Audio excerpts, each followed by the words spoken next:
সম্প্রতি বারুইপুরের ঘটনায় আমরা দেখেছি যে আমাদের প্রাক্তন মুখ্যমন্ত্রী মমতা বন্দ্যোপাধ্যায় হাতে সবুজ মোমবাতি নিয়ে প্রতিবাদ মিছিলে নেমেছেন। সংবাদ মাধ্যম থেকে শুরু করে সোশ্যাল মিডিয়ায় এমন একটা দৃশ্য আমরা দেখতে পেয়েছি যে উনি উত্তেজনার বশে একজনকে কষিয়ে এক থাপ্পড় মেরেছেন।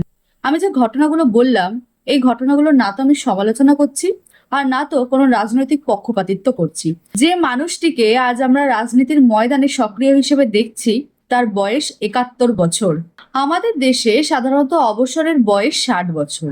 যদিও মানুষের গড় আয়ু এখন অনেকটাই বেড়েছে, তবুও আমরা বেশিরভাগ ক্ষেত্রেই দেখি ৬০-এর ঊর্ধ্বে চলে গেলেই মানুষ সাধারণত একটু শান্ত স্থির জীবনযাপন করতে পছন্দ করেন। সব থেকে অবাক করার মতো বিষয় হচ্ছে, যিনি মাত্র ২০ বছর বয়সে তার রাজনৈতিক জীবন শুরু করেছিলেন, তার বয়স এখন ৭১-এর দোরগোড়ায়।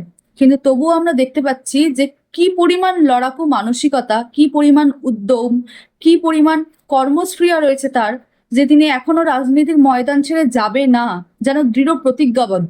আজ যদি আমরা সমস্ত রাজনৈতিক মতভেদ, বিতর্ক, কে ঠিক কে ভুল, কে চোর নয়, কে দোষী নয়, এই সমস্ত কিছু একটা সাইডে সরিয়ে রাখি, তারপরেও বলতে হচ্ছে যে ৭১ বছর বয়সে এসে দাঁড়িয়েও তিনি রাজনীতির ময়দানে থাকার যে অদম্য ইচ্ছে প্রকাশ করছেন, এমনকি তার যে সক্রিয় ভূমিকা, তার যে অদম্য জেদ, এইটা কিন্তু পুলিশ জানানোর মতোই।